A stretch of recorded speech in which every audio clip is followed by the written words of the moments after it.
That was some good name dropping. Just briefly, David Beckham. You know, £5 you got like 12 beers. Yes. Was that what you? Yeah, I drank 7 of them last night. Yeah. My milkshake brings all the boys to the yard. We're just a couple of business anchors. Something business anchors podcast. Jingle too long. Jingle too long. Welcome to the Business Anchors podcast. We're your hosts, absolute business anchors, Lloyd, Knowlton, and Dan Knowlton. Oh, I wasn't sure if you were going to realise that you had to say it yourself. Very, very good start. Thank you. In this episode, we're going to work out how we can get through these tough times in our lives, how we can use this time as an opportunity to be creative. I'm going to reveal how my creativity once landed me in A&E. And we have our first ever guest, our resident expert in survival, creativity and positivity, YouTube megastar, Robbie Knox. Woo! Hello. Hello. Very excited to be first guest. Yeah. I know, it's quite, to be honest. We agreed not to have any guests for the first year. Yeah, I have to say, Robbie, we agreed, Dan and I agreed, no guests for the first year. We'll work out what we're doing on our own first. And then I got excited and messaged you. Got a bit giddy, and it was too awkward to say no after that, wasn't it? Yeah. I mean, I'm very excited. Oh, great, yeah, let's do this. If I was to turn around and say, actually, my brother says I'm not allowed. That would have been a bit awkward, wouldn't it? Yeah, it would have been. I mean, in many ways, I don't know, this might be a bit premature, having only really been speaking to you off air for a few minutes, but I would consider myself to be the third Knowlton brother at this point. Well... Yes, or is there one? Is there a third one? I'll take... No, that would have been awkward. We're looking for one, so you can fill that role. Yeah. I thought there might be a rogue black sheep brother who's... Yeah, we don't talk about him, Robbie. Yeah. God. So, Robbie, I mean, I assume our whole audience know exactly who you are because you are a YouTube megastar. But you know, you're doing. You've got. It seems like you've got your fingers in a lot of pies. Different podcasts. I see you making videos with tubes. Yeah. And I mean, I don't know if you've got a more boring day job or what's going on. But what do you do, Robbie? Who are you? So I'll give you a brief. I'll give you a brief rundown of my life. I went to school as a traditional. I went to university for 3 years. I went to Canada for a year, just because I didn't want to get a job. Then I came back and I worked at a TV studio in London for a year, making tea on things like 15 to 1 and The Weakest Link. And Fancy. then I went and worked. The Weakest Link. Yeah. I used to love that. Oh, Dan's impressed with The Weakest Link. First series it was. Yeah. That was the best. That was the best. That was when it was a real underground indie Weakest Link. And then I went to work at Soccer AM at Sky for 7 years, and then I went to work on an internet TV channel with Simon Fuller, who does Spice Girls and managed David Beckham and stuff like that. So we did that for a couple of years, and we spent £3 million. That was some good name dropping. Just briefly, David Beckham. I had nothing to do with him, but someone else did. I knew the man. I vaguely would occasionally see the man who knew David Beckham. You once walked past him. And then we spent £3 million and made no money, so we got kicked out. And then I didn't like getting made redundant, so I started my own business making videos and stuff. So that's what I do now day to day, and then I also do other things like podcasts and YouTube and things. Yeah. I assumed that you're into video production because we are as well. Our agency, we've got a small agency here in Kent doing video production and social media stuff. But so you really do fit in well as the third Knowlton brother. Yeah. I think this is working out perfectly. I think so. Yeah. It's good. Yeah. Nice. So, Robbie, we do a strange thing here where each episode we introduce our drink for the podcast. I mean, the more we do it, I'm starting to wonder why we do it. I don't think it's of interest to anyone. No. I like it. But Robbie likes good. it. I've listened to all the podcasts, by the way. I'm a completist. Wow, nice. That's so cool. So today's drink, we've got some coconut water down. Oh, that hasn't gone down well. No? Why have you got that? No. Well, I think it's good for hydrating yourself. Thanks. And I like. Do you like coconut water, Robbie? Are you a coconut water man? Or? The only time I ever drink coconut water is I run occasionally. When I've done a half marathon or marathon, they tend to give you coconut water at the end, and I always think, I wish I just had normal water. Yeah. It's like rank. Yeah. To be honest, after my first sip, Robbie, I'm feeling the same. I think I've made a huge mistake. I've brought water. I've got my own cup of water. Nice. Is it coconut water? It's normal water. It's gone through a filter in the fridge, but I haven't changed the filter for about 2 years. So I don't know if it still filters. But what I've done is I've put ice in it, and you might be thinking, oh, it's not that hot a day, Robbie. Why are you putting ice in your water? Well, the reason is I know we're going to be here for a while, and I didn't want to drink all my water and then be like, oh, I've got quite a dry throat. So clever. So I thought if I drink it now, you'll see how much. It's quite a lot of ice. Then I might finish my drink and be gutted, and then I'll look back 10 minutes later and go, oh, there's some more water. So it's like I'm playing a long game. I understand because I'm an ice in water drink all year round. Yeah. See, Robbie, I see that as a man with no self-control. Has to use ice to stop him from doing something. Yeah, you're right. Yeah. Yeah. Okay. Yeah. Right. Yeah. If you'd seen the amount of food and wine, if I'd eaten and wine I've drunk during lockdown, you'd understand I have no self-control and have to use the freezer to help regulate me. Yeah. I think we're going to be talking about. I've gone through a cupboard full of alcohol so far, so I think that needs to stop. But before we start asking Robbie for some really interesting stories, which he's going to tell, just setting him up for a failure there. We always ask you this at the start of the podcast. We've given you very little value so far, but please do rate and review us on Apple Podcasts and subscribe on Spotify, all that good stuff. And check out the previous podcast. We did one about Robbie's even listened. Public speaking. Robbie, did you listen to the public speaking one? I did listen to it. I really enjoyed that one because something I've sort of vaguely thought about. Like, I'd be terrible at the minute at public speaking, but I imagine it's the kind of thing, Dan, where when you practice, you'd be good at it. Like, I think in a couple of years of being dreadful at public speaking, I'd be quite good at public speaking, and I sort of thought about it. So I found it really interesting. Listen to it. My friend Mike wrote a business book called, and it's something like How to Fail at Business or something. So the idea was it was like tips of things you shouldn't do, sort of thing like that, and you do the opposite of this. And he wrote it with someone he knew, and then they asked them to the guy who he wrote it with knew all about how to publish books and do this sort of thing. So this guy was sort of leading it. He said, look, I've booked as a public speaking gig in front of like 100 people, this big sort of theatre type thing. And Mike was saying, oh, that's great. They're getting good money, getting paid to do it, good money. Okay, that's good. He said, and the other guy went, well, look, what I've done is I've found this video from YouTube, this is motivational video, and it was set to set to like search for the hero inside. A hero comes along. That was it. So that nice. Hero comes along. Very motivational. And it was nice. Motivational images. And Mike was a bit like, oh, we're going to look like dicks a bit here. But the other guy had organised it was really keen on it. So they thought, well, you've done all the work. You get to choose. So it was already against it from the start. And they came on stage to this thing, and the pictures didn't work on the video, so it was like they'd just given themselves entrance music, like as they're walking on, going, then a hero comes along, and everyone in the room was just how like, long did it go on for? I don't know, but they said it was just, Mike was again, this is horrific. Everyone was looking at them going like, why have you called yourself heroes to come on stage? Oh my God. To talk about your business book. I'd die inside if that was me. Yeah. If there was the worst, if you could outline the worst way to start a public speaking experience, it would be setting yourself up as this hero at the start, whilst you're sweating at the side of the stage, thinking this is going terribly wrong. That is embarrassing. Yeah, it's a big claim for your self-published business book. Yeah. Oh my God. So as this is the Business Anchors podcast, we should probably start talking about some businessy stuff.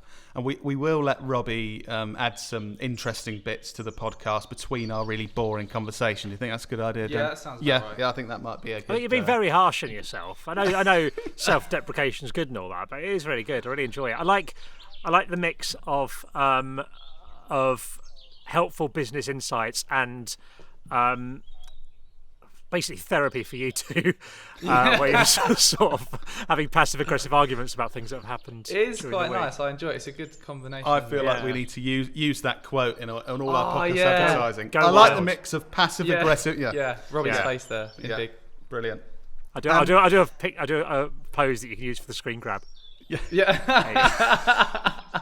That's not used in audio. Yeah. Yeah, to the listeners, Robbie just took all his clothes off and put his thumbs up. It was very strange, but we'll use it for advertising in future. So as we're upbeat so far, let's go dark first. Go to the really depressing state of the world at the moment of business. So I'll ask you, Dan, as if I don't know the answer. How's it affecting our business at the moment, Dan, this worldwide pandemic? Yeah, so a couple of ways. The whole not being able to meet any other human beings in person is quite difficult to do sort of in-person video shoots and meet clients and things. So luckily, we're already showing our innovation. We're managing it. Exactly. So that's been a struggle, but also any communication with clients has to be virtual. Our team's working remotely as well.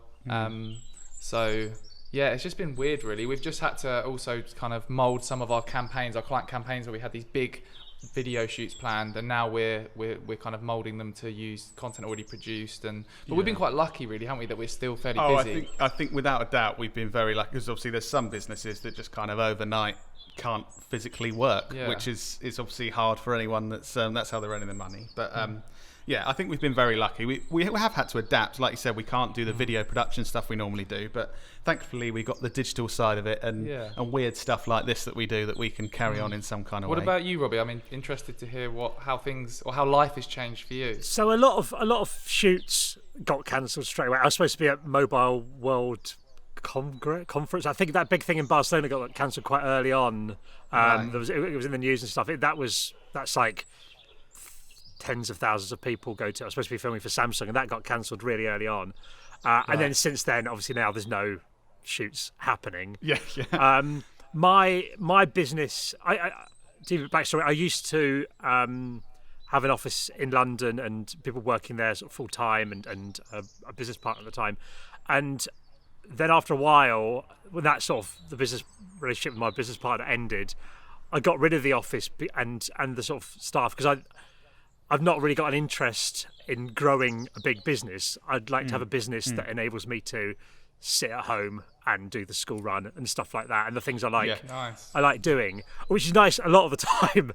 But it also means, whilst it means I don't have wages to pay, I'm not worried about making payroll or anything at the minute like that.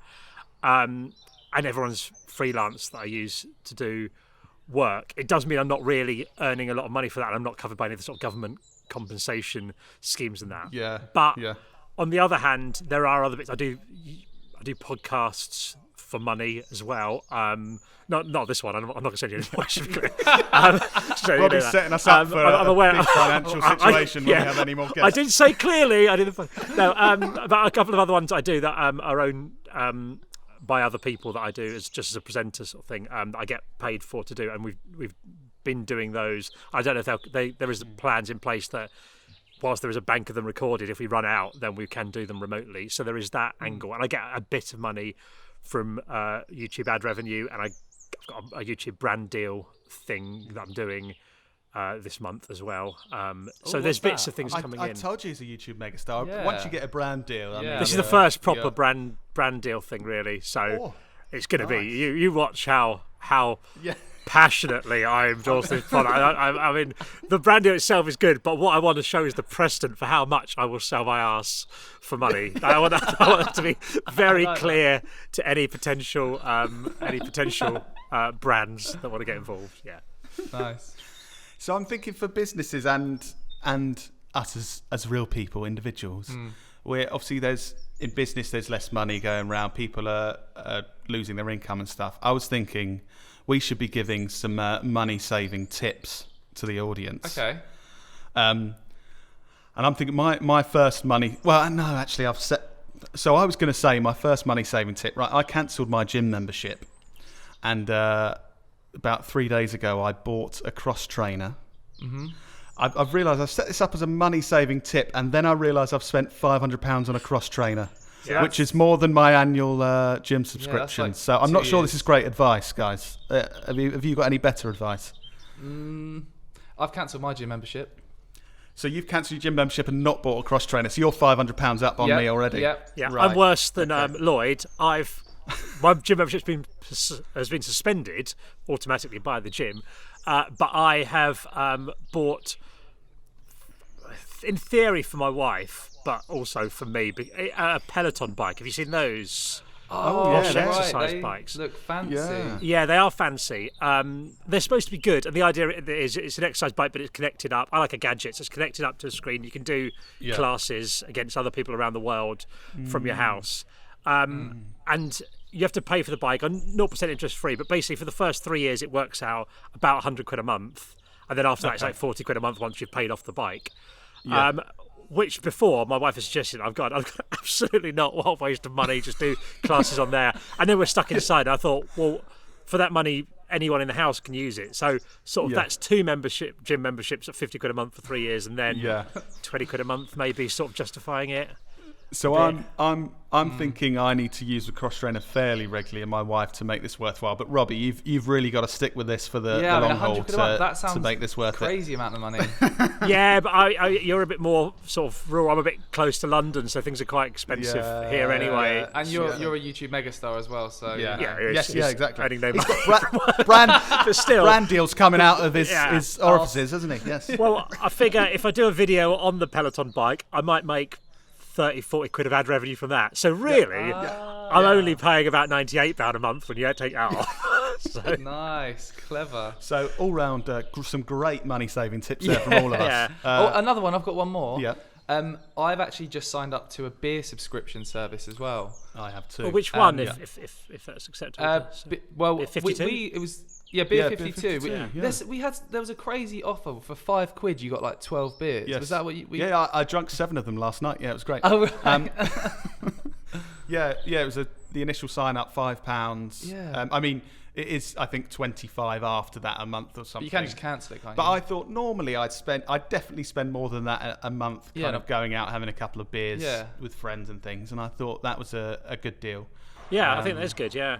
I've paid £10 for 2 packs of coffee that I saw advertised on Instagram the other day. They've not turned up yet, but that's quite exciting. Nice. Yeah. I think I love the sort of things we're excited by now that no one's allowed out. I was always like this. Like, I've not changed. The world's come to me. Like, everyone's been brought down to my level. I have been looking up different subscription services though. Now that you're kind of have to be inside, I was asking, there's tons. I did a post on LinkedIn asking for suggestions for cool subscription services, and there's like gin subscriptions. I saw coffee, even a snack subscription where you get sent a snack from a random country every month. That would see. I have a feeling all these subscription services would be negative for me because I'd get excited, sign up to all these things, and then in about 6 months' time, shitloads of food sent every day. Why am I in so much debt? What's going? Oh, I've got 40 subscriptions for random snacks from Argentina. Okay, right, that's it. But you know what? I think this is shown, and I'm bringing it round to business because someone's got to do it. Yeah, thank you. Thank you but I think this shows the importance of diversification in everything, in what you do. For me, the fact I've got a diversified income from different things is helping me out at the minute. And also from a household point of view, I've up to now I've had milk delivered anyway. Because when you have kids, you need to get through a lot of milk. And normally, if you don't have milk, you go, "I just won't have milk in my tea" or whatever like that. But with kids, they go mental, so you can't run out of milk. So I thought I'd rather pay the extra bit to get milk delivered than go to the supermarket every few days and have to buy milk and have to remember to buy milk. So and now they've shut taking new customers to milk because people obviously go, I need to get stuff delivered. Whereas I can still get bread and a few other bits delivered through the milk service. So because I was diversified in my food delivery, it's so clever. It worked out quite well. Yeah. So I think that's quite good. And now that they're not taking new customers, you're like this elite class of people that can get this milk and bread delivery. Maybe I could subcontract milk, subsell. That's it. Subsell milk, so people who can't get milk, I can get extra milk now because I'm in there. I can up my milk. There's no milk dealer. My milk. I can be an illicit milk dealer. Yeah, I can get you. I've got some semi-skimmed, but it's going to cost you.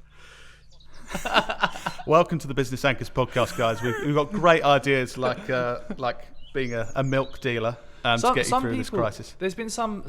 I'm kind of know the kind of speaker network, and some. I'm a public speaker. No, sorry. Because I do public speaking, like I mentioned in the previous podcast, but that's just one small part of what we do. But some speakers are literally like they're a public speaker, and that's their thing. Job. That's the only way. Some of them I've spoken to have literally just overnight their revenue's just gone down to zero. I think you're right, Robbie, with the diversification of different revenue streams and things, rather than because the traditional model for the last however many decades has been kind of get a job, they pay you an amount of money, and that's how you do it for live. 30 years, maybe move once. Get a carriage clock, retire and die. Sounds positive. And luckily, I mean, we didn't fancy that. But I think the fact that our business, because because again, we could have just been video production. We could have just been the digital All right, stuff mate. we do. But Robbie, you've got more streams. I mean, we're not YouTube megastars. Yeah, we true. don't have the podcast. I mean, Yeah. I heard you described as a podcast slut the other day on a podcast I was listening to, Robbie. I mean, that's fairly. I'm fairly slutty as podcast goes. got so many things going on. Yeah. But we didn't plan to have to be. We can't say that. Oh yeah, we're really clever because we planned I mean, to we diversify. weren't planning for a world pandemic. You know, No, that wasn't yeah, the exactly. reason. We We just did that. It was randomly- It was more that we find all these things interesting and want to do more of these different things that we like doing, and hopefully will make money. So how should it? So if taking it back to business, if a business is listening and they're thinking, shit, I've got no money because no one comes to my shop anymore, or the world's changed, so what do they do? How do they one, decide whether they just find an online alternative, or two, kind of just sit tight and hold it out? Should everyone be just making an online course of what they do, or like a? Well, I mean, obviously you can see a lot of people doing that online at the moment, just doing exactly what they do and taking it online, which I think is the simplest and probably quickest way you can start trying to get money, and if that works for your type of business. But I think my personal view, in reality, I think some people, and I think I'd be the same, are kind of trying to cling on to what they did before this started, and are reluctant to let that go. But I think in reality, you've got to just, I mean, in 10 years' time, no one's going to go, oh, why did you do that other weird thing for 6 months? Yeah. I've lost all my respect for you. In that global Yeah. pandemic, you changed what you did for a bit. Yeah. So yeah, I think you've just got to. And not everyone's a good fit for an on. There's a funny story which we can't name where this was, but we went to an event at some point over the last few years, and they sort of celebrated a business owner. And his backstory, they celebrated him as this is what you should do. His backstory was he ran a certain type of business, but it was failing, and he was basically a shit at that business. I thought you were just going to say he was shit. No. He was probably a lovely person. No, I've met him. He's a lovely person. But what he did was, because he was failing in that business, he then set up an online program to train other people how to run successful businesses in that area. So Lloyd and I were sitting there thinking, why are they celebrating this guy? Because he's failed and he can't run a successful business. Now he's teaching other people how to run a successful business. They're going, how brilliant. He's done this. He's making loads of money now. He failed. And now he's just teaching other people how to do that. And it was kind of like, hang on, that should be the last person that teaches people how to do that. What's going on here? Yeah, when I'm looking at sort of content from business influencers and stuff, I do tend to sort of do a cursory check to see if they have any knowledge. So Gary Vaynerchuk, I go, okay, this guy's actually done something. I can believe in what he's done. But there's other people who will tell you how to do business, and whose business is telling people how to do business. And you look at the other parts of their business, and that wasn't particularly successful. So I mean, I suppose it's working, but it's a weird, it's a weird thing, isn't it? It's like Inception. I mean, I've never seen Inception. I don't know why I said that. Thankfully, It's probably like Inception. Yeah, it is. I mean, and those type of businesses should now use that quote from Robbie to advertise their businesses. Yes. Probably like Inception. Yeah. That's great. Yeah. Sorry, Robbie. No. I was just about to say my microphone. I'm just. Can you? Sorry to annoy Lauren here. I'm just going to try and tighten this. So sorry to cause a possible cut point for you, but No, that's okay. I'd rather. I like that angle there, Robbie, of your crutch. Yeah. Thank you. It's just Right. Yeah. my milkshake brings all the boys to the yard. Okay. For the listeners, we may or may not cut a bit out there because it's going to be so good for the viewers to see that shot of Robbie's crotch. Yeah, I I'm think not we should sure keep we that can in. cut it out of the podcast. That's the only issue. I mean, there is Yeah. a slight hole in these jeans. I noticed I've just got some new jeans delivered. So it depends. I mean, you might want to double check exactly what you're putting in. Yeah. You're trying to hook the Lauren, listeners in. we may need to censor a part of Robbie's body for the editing. But yeah. Okay. So another thing that's changed for a lot of businesses and people working on their own is the whole working from home thing, which we've certainly been. We've come in today and we're doing our kind of social distancing thing, and Lauren's sitting very far from us and that kind of thing, filming this. But the majority of the time we're all working from home now. What's your kind of setup? Because Robbie, I assume you work from home a lot Anyway, I do that. Well, when I'm not filming, I do it all the time now. As I say, I'd had an office, and there's good bits about having an office, and it is useful. But everyone I use were freelance. Well, almost everyone I used was freelance. I did have staff for a bit, but and I trust them all, and I'm paying them to do a job rather than a day rate in most occasions or things. So there's no need to be in the same part for most things, and it's easy to meet up if you do have to be in the same place. So I have an office in my house that's legally a cupboard. It's got no windows, and you can't. If the building inspector comes around to get signed off, I have to put boxes in it and pretend it's not a cupboard. In fact, it's all right. We won't tell anyone that. Yeah, keep that quiet. I'm sure building inspector doesn't look. We'll keep it amongst the three people that listen to this episode. It's absolutely fine. So it's legally not a cupboard, but it actually works out quite well for video editing because you haven't got outside light, and you can go if you're colour grading and stuff. It's all right. And a lot of the time, a lot of the work I do is quite simple. Me filming it and me editing it, depending on the budget and things like that. It's quite a lot of day-to-day stuff like that. And then where they've got bigger budgets or more ambitious projects, I'll might direct it and get other people in working on things. So to be honest, a lot of the time I am working at home, and I quite like it because I've got 3 young kids, and as I say, I don't have ambitions to buy and to grow and sell a business. I just want a business that enables me to do the things I enjoy, which is basically hang around my kids, go skiing once or twice a year, and that's kind of it. Yeah, I think I'm quite blessed that I don't. Blessed #blessed that I don't. I'm quite lucky that I'm not really into anything. Like I was in WH Smith's recently. I thought I might buy a magazine, and there were like 1,000 magazines. I was like, I'm not interested in any of these magazines. So if I was into cars, I'd need to make a lot of money to buy a nice car, but I don't. So I drive a 2008 Vauxhall Vectra Estate. Nice. Yes. So great advice there. Just don't be into anything. Just try not to like right. stuff. Yeah. just sit and wait to die. That's a great tip. Yeah. I wanted to ask you, how do you?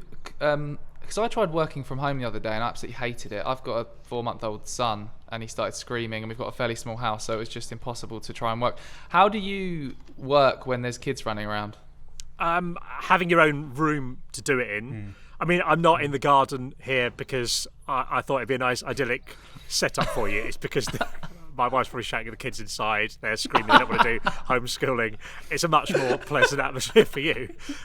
So just Thanks for that. Block it out mostly. Just don't speak to them. Like at the minute, I can't really do much work because I am homeschooling the kids 4 days a week. My wife works 4 days, and she's working from home. She works for a company, so she's a charity actually. So it's quite good. Again, on diversification, the fact that we've got an income that's a wage, salaried, PAYE income, and me doing my own thing works out quite well because we have that sort of balance of those sort of things.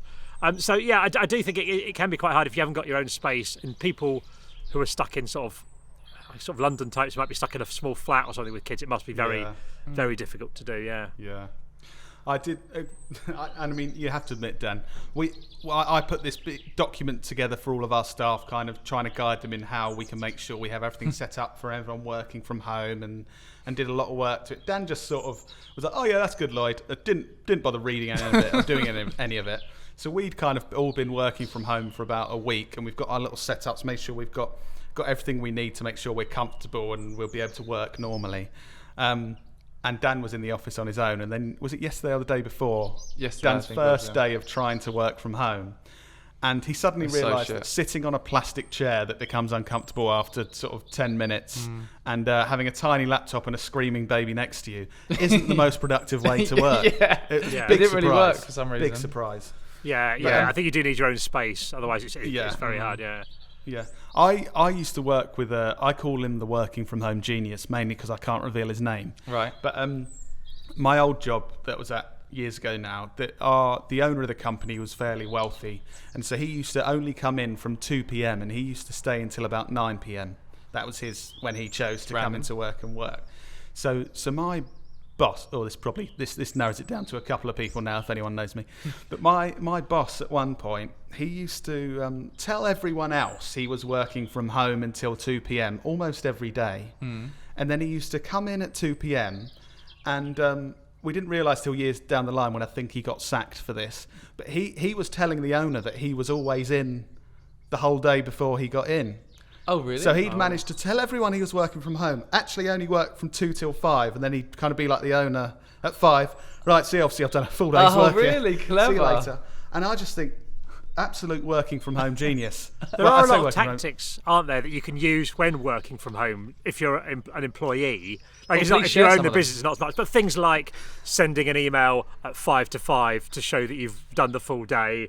Go early and late with your company-wide emails that you've managed to working get in. From home good. hacks. That's a good working from home hack. And then and all that. Turning the sound down on daytime TV when you're on a conference call. Things like that.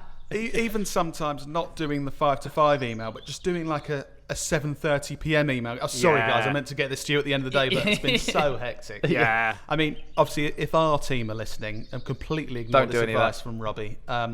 He's a terrible influence. He is the black sheep of the Knowlton family. Yeah, there's the reason I was cast out. It's like the bloke who got the brother who started Puma and broke up with the Adidas guy. I'm like the one who went off on my own. Yes, a rival. Yes, what's the name like that? Exactly. Yeah. Just a much less successful version of those guys. Yeah, is that what we're saying? Shitter version of those. Exactly. That's us.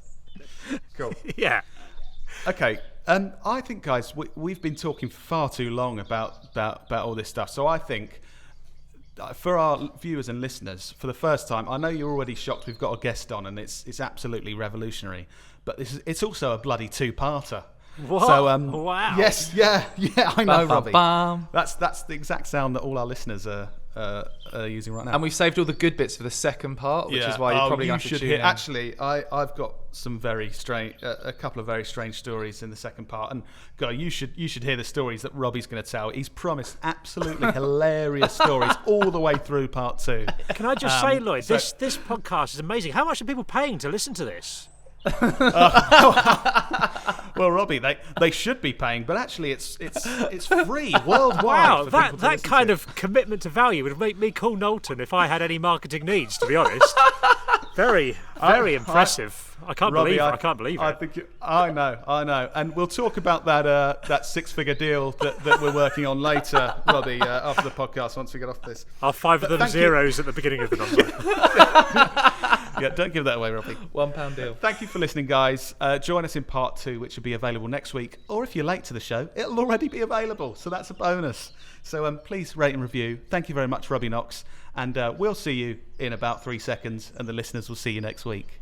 Bye, guys. Bye. Was I supposed to say bye? Who knows?